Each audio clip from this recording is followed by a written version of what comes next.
Morning, Heavenly Father, and actually good evening for others.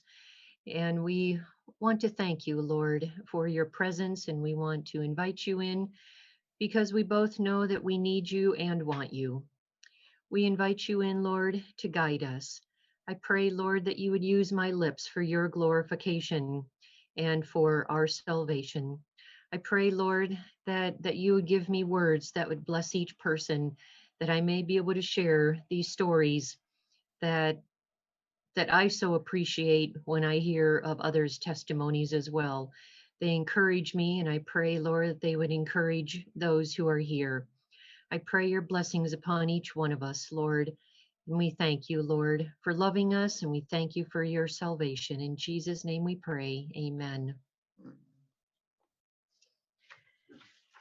Every time that Eva and I talk, which isn't as often as I would like, just because of our schedules being 9 hours from each other, I I just always appreciate talking to her, and every time we talk, I love sharing the stories of faith because I think that's just kind of how I like to live my life. And it's through stories and experience and just sharing what God has done for me with her. And I was sharing, I think it was last week or several days ago, and some more stories. And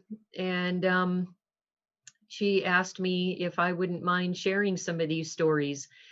And so, my life really isn't made of any earth shattering testimonies. Well, I guess a few stories are probably pretty amazing that God has given me. He's gotten me out of some pretty tough situations that has built my faith.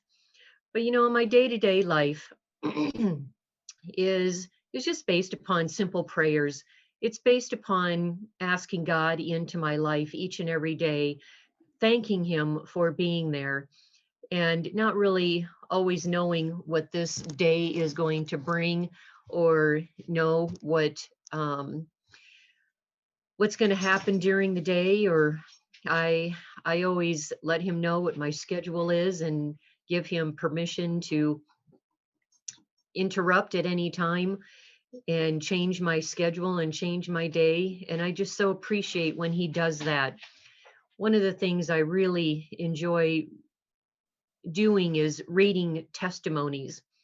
To me, testimonies are just so powerful. They're just of everyday, simple people with their simple prayers and realizing that they're broken. It's people who are realizing that they need God in their everyday life, realizing that they have situations that sometimes they don't know how to get out of. Sometimes it's just simple prayers saying, Lord, there's something that I want. Would you help me to get it? And these testimonies have always been such a huge encouragement to me. They have many times gotten me into a prayerful mode, because I'll be in a situation, I'll be like questioning something, and then it will spark a memory of something I've read. I've got an entire bookshelf that is a shelf on a bookshelf, or in a bookshelf, just of all testimonies, probably a couple of shelves. And I just love that shelf, and they always sit right in front of me. And I I just ask Lord, or I just ask the Lord to bless me the way that he's blessed them.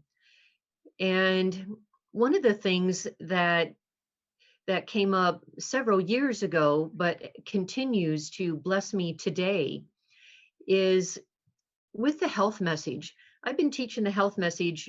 Well, I was a nurse for many years before I ever became an Adventist. But after I became a nurse, God led me into sharing the health message. And after many years of teaching the health message, I was just feeling um, kind of restless for something different in my life. I wanted something. I said, Lord, I'm getting kind of tired of teaching the health message. I'm teaching the same thing over and over.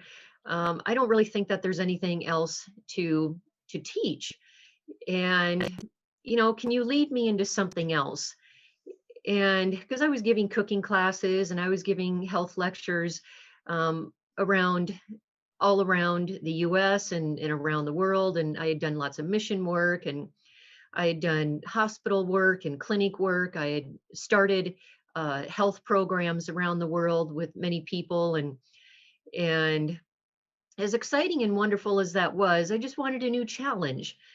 And and as I was reading through the Spirit of Prophecy, there was something that really sparked me. And it said something to the effect that no person will ever be able to understand completely one simple truth in the Bible throughout all eternity.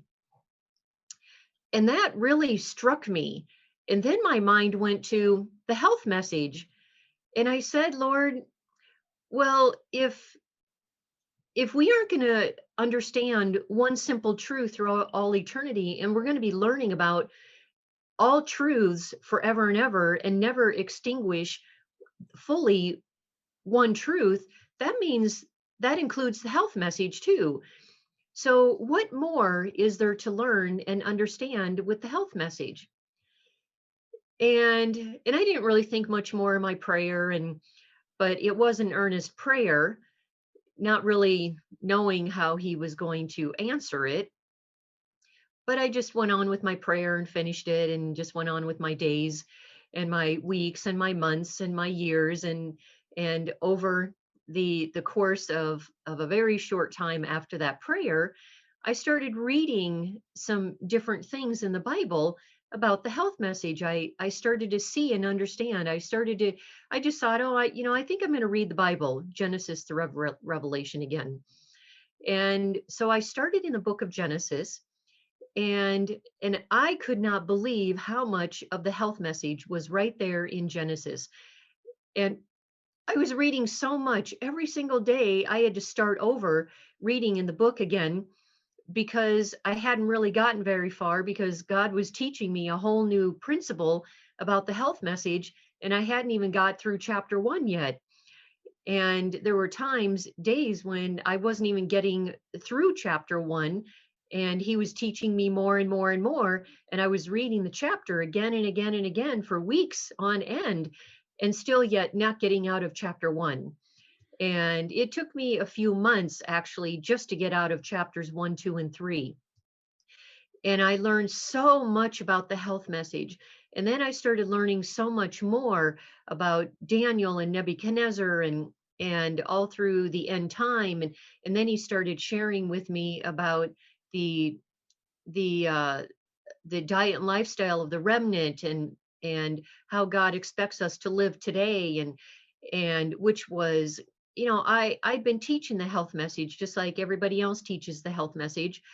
And I realized that we had been missing so much in our health message, that we really teach it. We I think our movement does a good job in teaching the health message on a certain level, but I think that there's an important aspect that we miss of it, and that is trusting in God.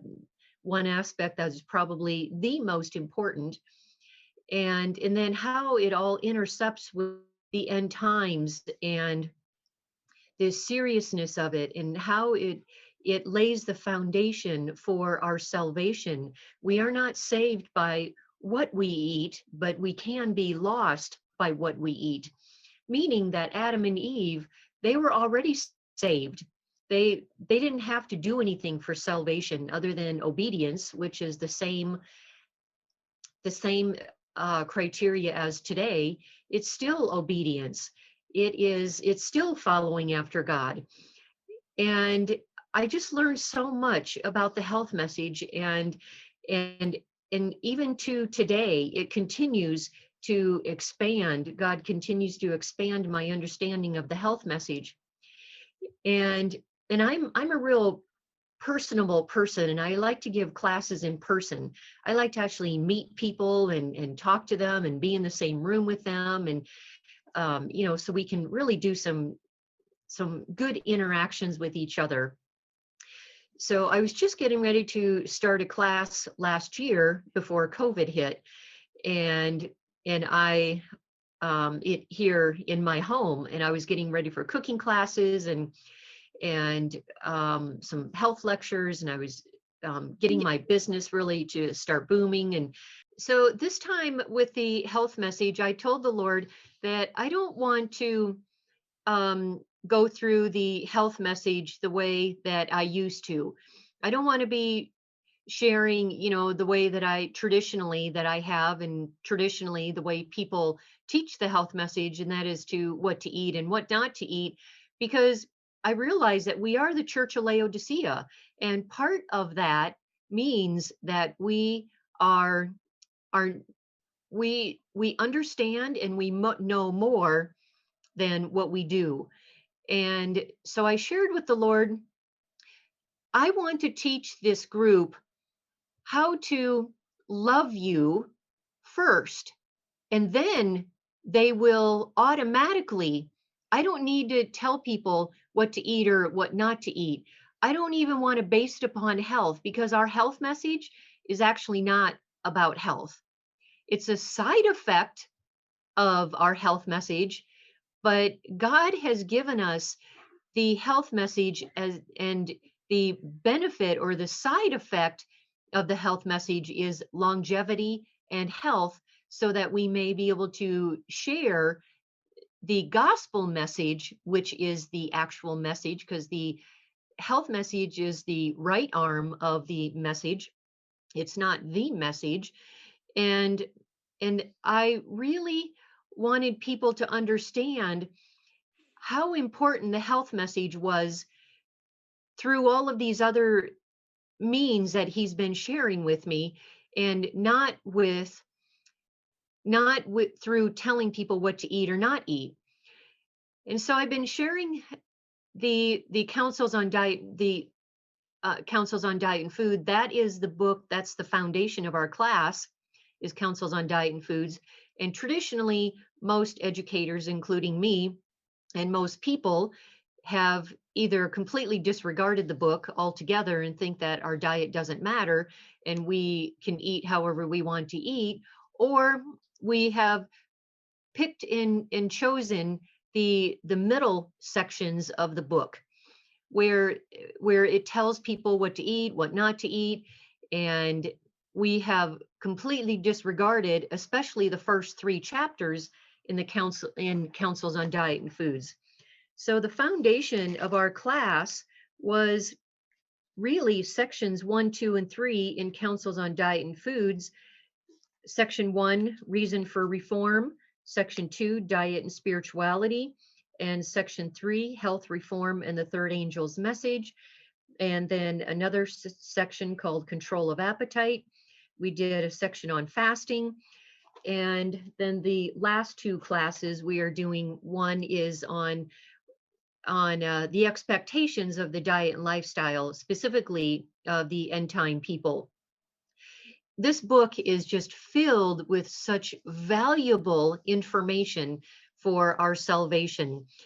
And again, we can't eat our way to heaven. Salvation is free to each one of us. It is free by the gift of God. And there's nothing that we can do or not do for that gift. It's just freely given to us. But once we come to know the Lord, then the expectation is that we change. And so that was the foundation of my class. And I wasn't really for sure how it was going to go, because I wanted people to fall in love with Jesus, understand the health message in a whole new way in which they probably have not heard before, and then they automatically change and do what they know is the right thing to do and follow the counsel. And it's taken, it took about 5 weeks because most people have never heard the health message from the first 3 sections of this book. And so finally, I each week I just been praying and praying for each person, and saying, God, somehow they have to get this message. They have to understand what this message is for. And so finally it came last week, because my prayer was, when are they going to understand that they need to change their diet because they're falling in love with you and they're understanding what the health message is really for. And when it came last week, I was so thrilled. I just couldn't stop praising God. It was person in People routinely write me through the week and after class, and I get a pretty good understanding of what's going on in people's minds through what they're writing. And so I really appreciate when people write to me. But this last week, people spoke up in class and they were writing me, and I could not believe it, that finally people understood what the health message was for. And it has nothing to do with health or longevity. That's a side effect. And people started telling me that they've been changing their diet and changing their lifestyle and doing things that I had not even told them to do. I just thank God for his spirit. I thank him so much for moving in each life.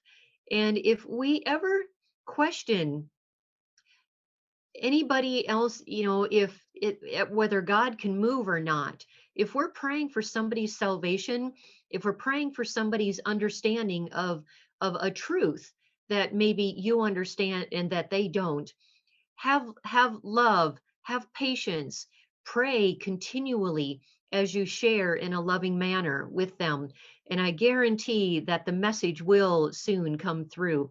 But we have to be doers of the word, and not just understand something, but to actually act upon what we know. And that's exactly now what's happening in this class. People are understanding what the health message is for, and they're actually doing what they know is the right thing. And falling in love with Jesus is the whole foundation of the gospel. It doesn't matter if we do everything in the gospel if we're actually doers without love. Without love, it's nothing. Love is the foundation.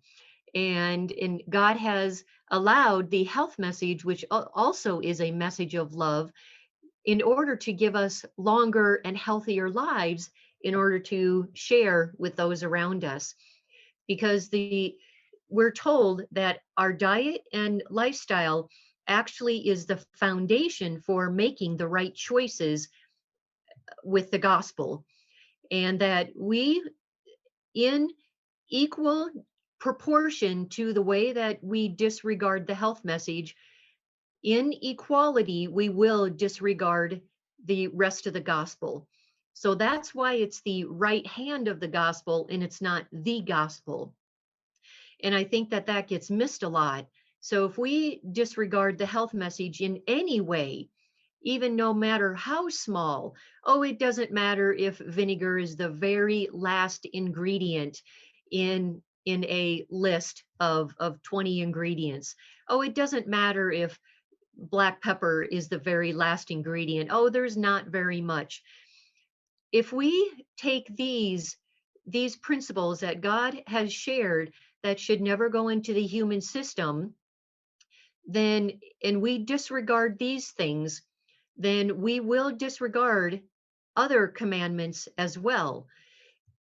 So I just was so thrilled last week that God has moved our people into action. And so I now know that God is really leading in this direction. It's nothing new. Ellen White has talked about it again and again and again. But it's just something that our movement has traditionally not been focusing on. So anyway, that's my story of the health message, and what how he has led me with the health message, and now sharing it with others in this kind of new way, or a new focus, I should say, because there's nothing new under the sun. The message is not new, it's just a new focus. So to switch gears, Eva had asked me to share a story with you guys on how I met my husband. And that was pretty amazing. So, what happened is I had been searching for a husband. My first husband had died, and I was looking um, s- uh, for a new husband several years later, and I had been praying, asking the Lord for a husband. I had been married a second time. We weren't married for very long. Um, and I ended up leaving him shortly for biblical reasons. He had no interest in being faithful from day one, and so that didn't last long. And I asked God, Lord, I want a man that will be faithful for life. I I think that I was the one who um, chose this man, and I'm not going to choose the next one. I'm going to let you choose him for me, and I'm not going to reach out in any way. I'm not going to make the first move on anybody. I'm just going to do what you've asked me to do. And in one of the things that he had led me to was an Adventist singles website. So shortly after this divorce, which technically should have been an annulment, it could, I didn't find out until later that it could have been an annulment. But anyway, in God's sight, it's what's done is done. And so I said, Lord, I really would like a faithful husband, one that loves you, one that will remain faithful to me, and one that I can share the rest of my life with. And so I just really felt compelled to join the singles Adventist website. So I told the Lord, I'm not interested. I'm not going to write to anybody. I'm not interested in staying on forever. I don't want to be dating this guy and that guy forever and ever, and then we date for a year and then he realizes, that I'm not the one for him, and then we break up, and I'm not going to be giving my heart away from person to person to person. I'm just not going to do that. That's not the way that I want to date. I just want to This is what I told the Lord. I just want to meet him. We date for a year, and then we get married. Just tell me who he is, and we can get to know each other for that year, and we'll move on. And that actually is what happened. And so what happened is my I was on the singles website, and there was a woman who reached out to me. I was living in Oregon at the time. She was in Portland, and she reached out to me in an email, and I thought, well, this is kind of strange for a woman to be writing to me, because as you write to someone, it goes into your email, just like on Facebook. If you have Facebook, and it can go directly into your email. And so I was reading her note to me, and she said she lived in Portland and that she would like to meet. And I thought, well, that's kind of strange, for a woman to be, but anyway, she ran a singles club. So I thought, oh, okay, I'll meet with her. And so she actually came to my house, and we had a lovely, lovely weekend together. And we became friends, and we're still friends today. And during the time that probably within the first year of knowing each other, she said, you know, I think that there's a man up in Canada that I think that you'd really be interested in. He's an orthodontist and he's a vegan. He's really into the health message, and I've known him part of my singles club for a while, and I think that he loves the Lord. I think that you would really appreciate him. And then she just quickly said, well, I don't really think so. I actually, after I now think about it, I don't really think so. And so I never wrote to him. She never mentioned him again. And I never knew who he was. So year after year went by. And then that was when I got connected with this other guy. And shortly after she said that, well, that went sour very quickly after we got married because he had no interest in um, maintaining faithfulness. And so after that marriage was dissolved, I said, okay, Lord, you obviously need to pick the one for me. And so I was searching around the world as I was bouncing around doing health lectures. I Something told me that I was going to marry an international man. So after as I was in Nepal and India and Brazil and all down in South and Central America and Europe and all over, I just kept saying, okay, God, who's my international man? I know that I'm going to marry someone international, but who is he? And so I would just look and just pray for every country I'd go to. And I really kind of I was still looking in America, wondering, if maybe I that was just my own thoughts and feelings that I was going to marry someone international. I didn't, it wasn't really a major conviction, but it was pretty for certain, but um it wasn't like a lightning bolt that hit me. It was just a very quiet, peaceful thought that I had. And so I would just bounce around looking, everywhere and seeing who God might have for me. And so the Lord had led me to go back onto this same singles website again. Now, this would have been about 5 years later. And after I'd been on it the first time. And so this would have been, now I was friends with this woman who reached out to me from Portland. She so we now know each other about 5 years. And I went back onto the website and I said, God, I'm only going to be on this website for 3 months.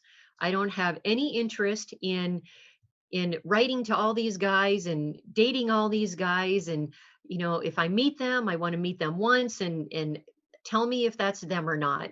I just don't want to do all this dating stuff and give my heart to this guy and that guy. No, just tell me who he is so we can get to know each other over the year and get married. And so I went on to the singles website, and again, I told the Lord, I'm not going to reach out to anybody. I of course looked at the profiles of all these men, and I even prayed about my profile. I said, Lord, I am going to be 100% brutally honest on my profile. And I'm not going to sugarcoat who I am. I'm just going to say who I am, and that's just the way it is. And because I want someone to accept me for me, and if there's something that on the website that they don't like, then, well, obviously then they're not for me, because I was looking for a very specific man. And I had a list, which I still have on my phone, of probably 20 or more different characters traits that I would like in a man. I mean, my list was completely impossible.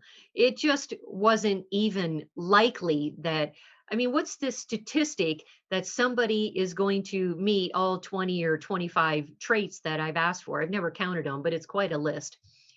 And so I I shared this list with the Lord. I said, okay, Lord, I want somebody who is like this. And so that's why I figured I might as well be 100% honest. And there were a couple of men that I had that saw my profile later after I got married, and they were like, wow, I mean, you were like, really strict. And, it's like, who can ever meet your standards for a husband? And they said that they didn't even write to me because of my profile. But that's exactly what I wanted. I wanted only somebody who met the criteria of, like, I hate television. I don't, I don't like sports. I don't want a husband who spends hours and hours every week watching sports, much less television of any kind. I just hate television. I think it's completely stupid. I think it dumbs down people, especially the commercials.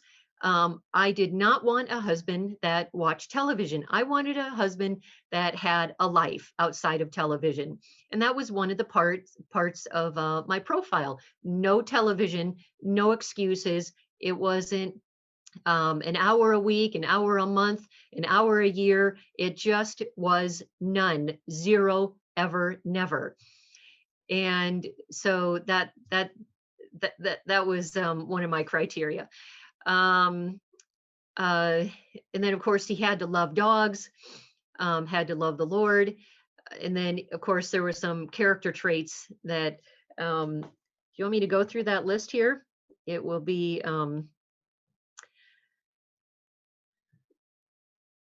see if I can find it real quick. Oh, here we go. Okay, so I wanted someone who was an introvert, who's a morning person instead of a night person, because I didn't want someone who stayed up until 11 or 12 o'clock. I'm a morning person, and I like to go to bed at 9 o'clock. Who's a logical thinker, financially responsible, financially conservative, religiously conservative, politically conservative, between 1 hour and 6 years older than me. Someone who had never been married, because I had been married the first time for only 40 days. And the second time, and my first husband passed away from cancer. And the second time I was married only for a few years, but it was never consecrated, because he couldn't maintain his faithfulness. And I wasn't going to have anything to do with that. So, and I wanted someone who was never married. So basically, that was, even though I'd been married twice, it was almost like I had been never married as well, because my first marriage was never consummated either, because he was too sick. So I wanted someone with no kids, someone who had a doctorate degree. I wanted an orthodontist because I fell in love with my orthodontist as I was a kid. He was just so awesome. I wanted a Seventh-day Adventist conservative, someone who fully accepted Ellen White. He was at least 6 foot, or if also, or at least much taller than me.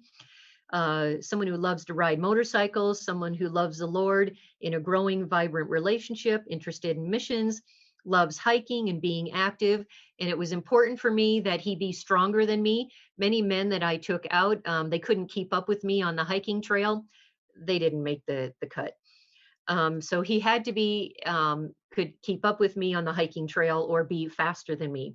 Who is vegan, loves the health message and actually lives it. He lives on his own and lives in a house, meaning that he still doesn't live with his mom, because I wanted to be a mom, not a wife. I mean, I wanted to be, sorry, a wife, not a mom. Um, Believes in no intimacy before marriage, wants to live in the country. He would love and accept my dog, Panther. He loves the outdoors, eats organic and simple. He's healthy, free of chronic disease. He will love and appreciate the red in me, which is a character type because I can be a little fiery. Is a pure man in God's sight.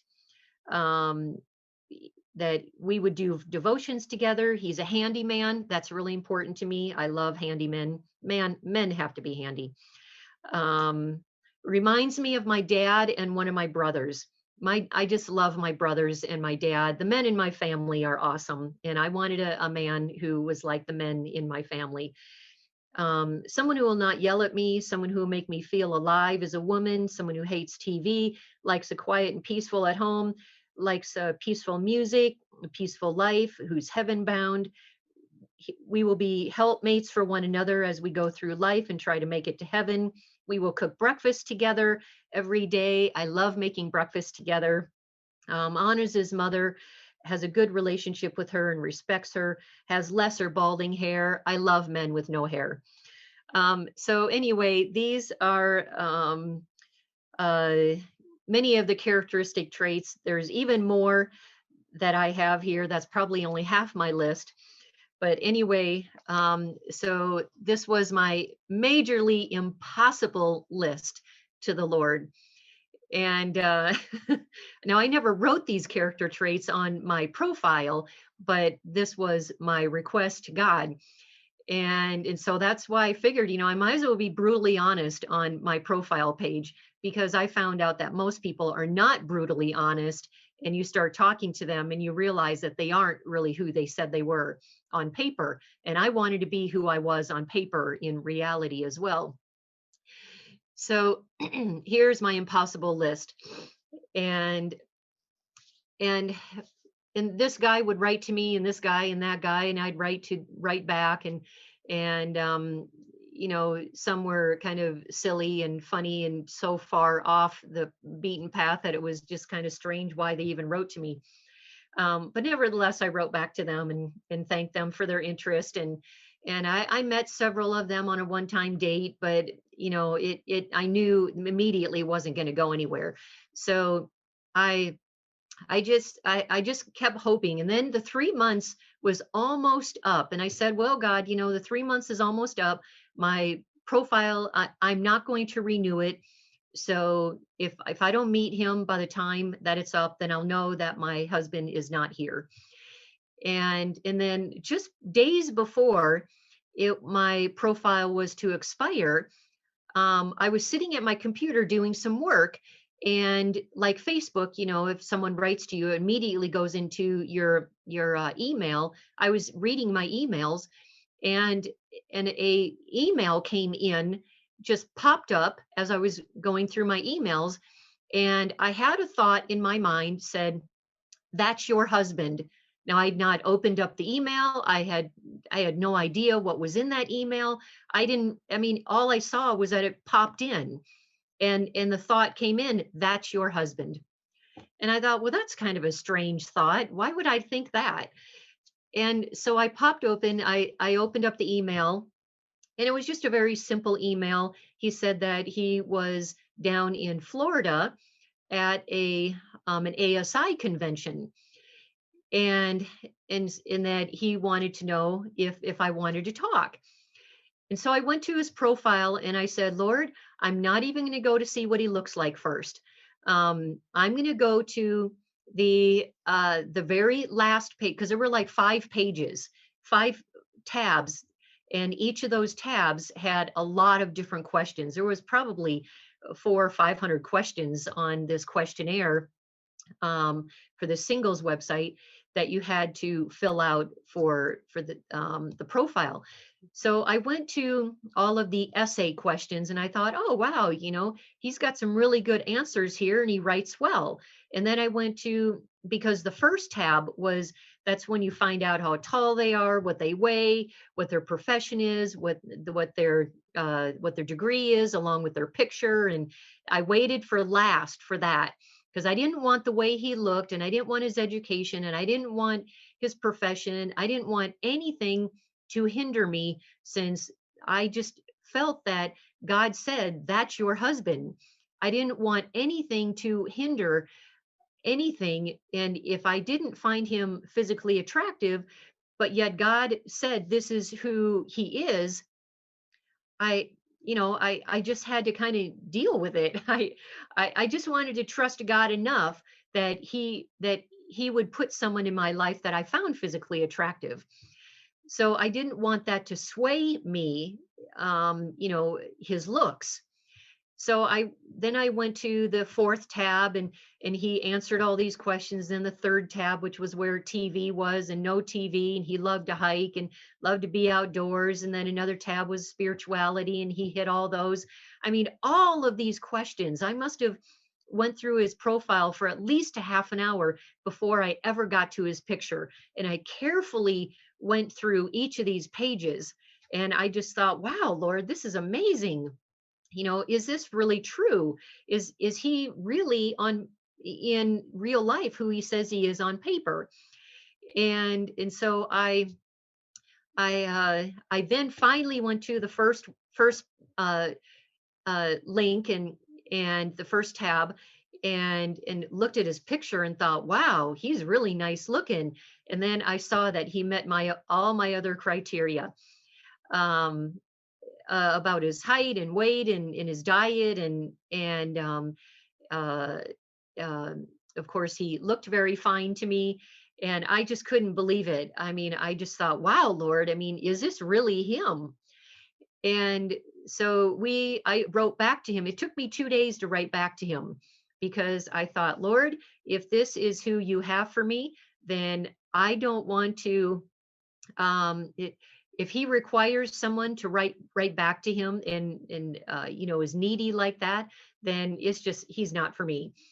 So I waited 2 days on purpose to write back to him, and I wrote back, and I don't remember what I said anymore, but I wrote back, and then he wrote back like right away, and then I actually wrote back right away again, and we wrote back and forth for probably 2 weeks, and I just said, Lord, I wonder if he is ever going to want to talk on the phone. And then the next time we talked or emailed, he said, would you like to talk on the phone? And so we actually talked on the phone. And of course, I prayed about it. Lord, if he's not for me and I'm mistaken, then just have it dissolve for whatever reason on the phone. And he had a gorgeous voice. Oh, he just melted my heart. And I just couldn't, wow, just couldn't believe that, he was had just such a gorgeous voice.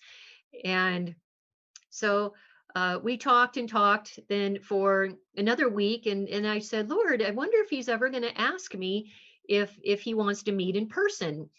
And sure enough, our next, because I wasn't going to make the first move on anything.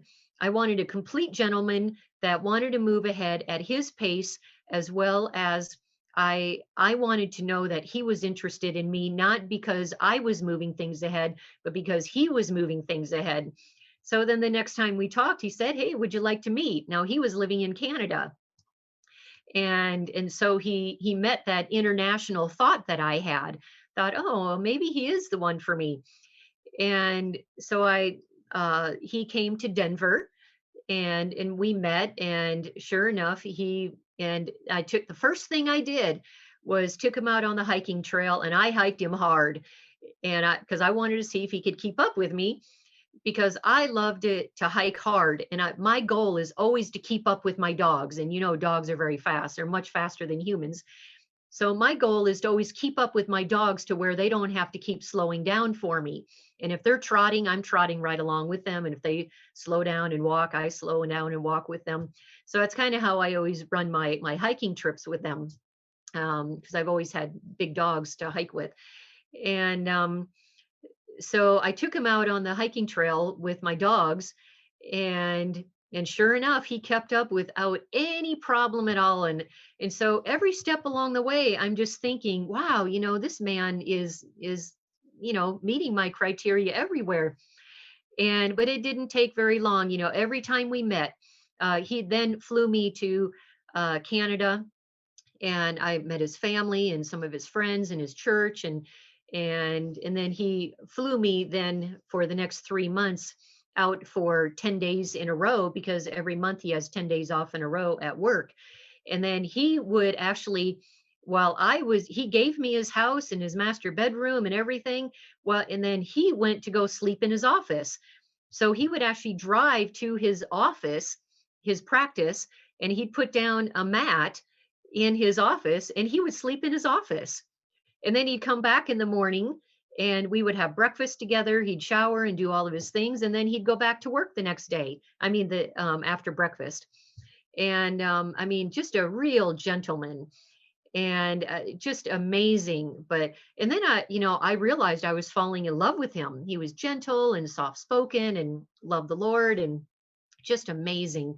So I uh then I started asking, wow, Lord, is he ever going to ask me to marry him? And in about 3 months, he asked me to marry him, and I said yes. And then we then dated. Um, and so we set the wedding date for 1 year. And so that is exactly what happened. I asked the Lord just to show me who he is. We date for a year and then we get married. And that is exactly what happened. And and then after we got married, and he is a very faithful man, very loving man. Couldn't ask for anybody better. And so anyway, to go back to the story, after we got married, my husband and I started to talk about, I told him my story of my girlfriend who had told me about this man in Canada, but then she said, "Oh, you probably wouldn't be interested." Now, keep in mind, we're still friends, as I tell this story. And he's like, "Well, that's really funny because she told me the same thing, and we found out that we actually both know her." And I did not realize that he knew her during our dating time. But now we I tell him this story of this woman in Oregon who told me about this man in Canada, about 5 years earlier, and that, oh, I wouldn't be interested. And he was like, "Well, that's funny. I know her as well. And she said the same thing to me about this woman in Oregon, that, oh, there's this woman in Oregon. She teaches a health message. She's a vegan. She loves the Lord. She does a lot of mission work. And, but I don't think that you would be interested in her after I think about it." And he was like, "Well, that's really strange. She said the same thing to me. And then I never ended up getting your number because she told me I wouldn't be interested." And we realized that we were talking about the same person. She told both of us 5 years earlier, before I got married the second time, when I was on the singles website. And but she never introduced us. And then it comes to find out that she was hoping to marry him. She had a big crush on him. And so it was kind of interesting how that worked out. And so we called her, and after we got married, and I said, "Hey," and I called her by her name, and I said, "Hey, um, this is Janie, and I want you to know that I just got married." And because she was still looking to get married as well, she was still single. And and she said, "Really? To who?" And I told her Perry Unruh, and the phone just went silent. And she kind of lost some of the fun with it. It would have been more fun had she said, "Oh, really?" And I reminded her. I said, do you remember when you told me this, and when you told him that about me, and me about him, and but you never gave us the number?" And she denied that she remembered saying that. But anyway, it would have been kind of more fun, and we could laugh about it if she would have just said that she remembered. But it hasn't affected our friendship. But yeah, she's very happy for us. But anyway, we could have met 5 years earlier, and I could have been spared that disaster of a so-called second marriage, which wasn't a marriage at all. But anyway, so that's how we met. And so we've been married almost 10 years now, and it's been a good 10 years. I have lots of other stories to share, but I see that the time is almost up. And but I also just want to say that if you know anybody who is looking for a spouse, or you're looking for someone yourself, what I can say is just write out your list to God. And my husband actually met most of those criteria. He's not a motorcycle rider. I wish he would have been, but that's okay. The Lord must have figured that that wasn't really that important for me, so that's okay. He meets everything else. um, so anyway, I would encourage you to, or anyone that is looking for a spouse, just to um, really give it to the Lord. I mean, literally give it to the Lord. Make no steps to do this on your own, because really that's the only way it's going to work out. Because every marriage is going to have its challenges, and when it does go through its challenges, what we can fall back upon is I know that the Lord gave this person to me, and he gave this person to me knowing ahead of time that we were going to go through these challenges, and he also knows then that we will make it through these challenges. So anyway, though that is extremely helpful, and I would encourage you to just hang tight until the Lord actually answers that. So with each one of you, I hope that was a blessing, and to share that with someone else who might be searching for a spouse. Thank you so much, Janie. Wow, I have never heard that story, so that was new to me too. So yeah, I was just like you. I was praying for I don't know how many years for a husband, and we thought, that I didn't have that long list though. So I'm sorry I didn't have that long list, but anyway, it lasted for 9 years, and well, I could have been without those nice years. I would have been happier, but now I'm back being happy again. So I'm not going to pray more for husband. I found out that for me, it's better to be alone.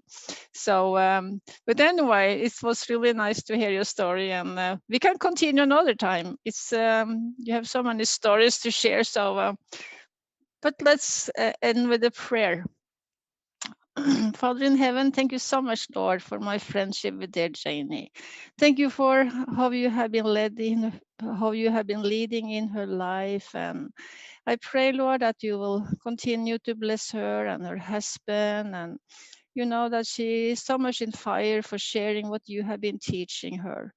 You know all the mission trips, you know all the people she have been in touch with, and I'm sure that she's so much looking forward to see many of them when we soon are going back to heaven.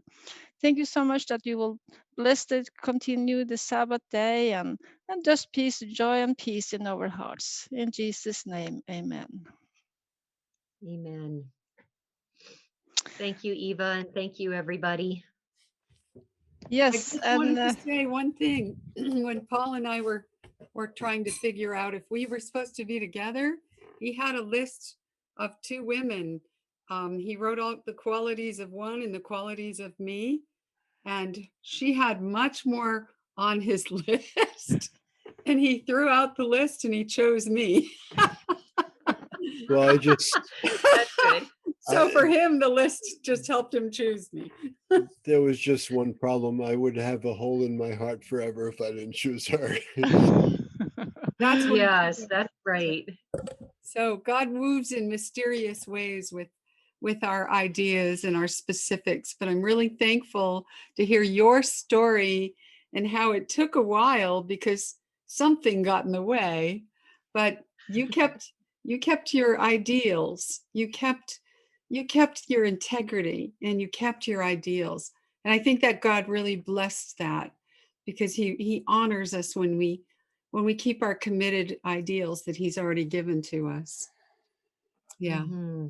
Yes. and I can see, Marilyn, that you wrote in the chat, why a motorcycle man? So why a motorcycle man, Janie? My first husband, we dated for 5 years before we got married. We got married knowing that he had cancer, but we were engaged before we knew he had cancer. And we already had a date set and everything. So for those 5 years, he grew up a motorcycle man. And we had so much fun. Now, I was an atheist, he was a non-practicing Catholic, and you can hear my testimony on YouTube. But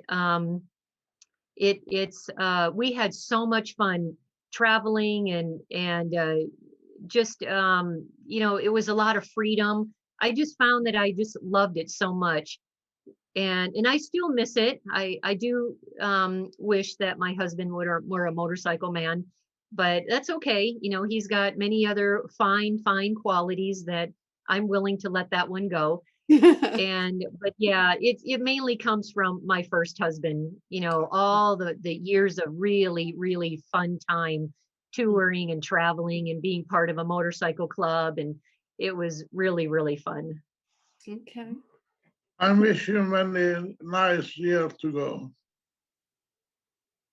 What did you say? Can you say that again, Birgit? I wish she have many nice years to go. Yes, you hope that she had many more years to go. Nice. Yes. On a bike, on a motorcycle bike. She can buy one and let him go sit in the back seat and learn him, and he will follow because I suppose he loves her so much. Yeah, my husband was so he actually bought me a motorcycle near the end of his life, and he was teaching me. I was just getting my motorcycle license, and we were going to actually ride, instead of riding double, me on the back with him, we were going to ride double with each of us having our own motorcycle. So we had quads that we would go out onto these sand dunes and ride, and we would do dirt biking, street biking. It was just so much fun. We, on all the major holidays, it always revolved around our dirt bikes or quads or motorcycles, or, you know, and many times we would just jump on the bike for the day on a beautiful California day and go up, because we lived near Loma Linda. Surprisingly, I didn't even know what an Adventist was, and I lived there 12 years. I don't know if that shows something for them or something for me. I don't know, but I was an atheist. I had no interest in spirituality at all. But yeah, it was just so much fun. We would take motorcycle day rides and just cruise nice through the mountains of Big Bear. And it was just so free and so fun. He was a superior rider. I think he came out of the womb riding motorcycles, because his first motorcycle, he was just a toddler. So he was a superior rider, and you know, with very good senses and reactions, and he grew up with bikes, so I trusted him 100%. Well, thank you so much for sharing. Yeah. So yeah, we want more stories, right? Brothers and sisters here, we want to welcome you back another Sabbath. Yeah, I have lots of short stories. So if you like short stories of prayers and answers, then how I got married was kind of it was a much longer story, but I have lots of short stories of answered prayers. So if you're interested, yeah, I'd like to, I'd be happy to come back and share those short stories with you. Even if you have to get up 5:30 in the morning? Yes.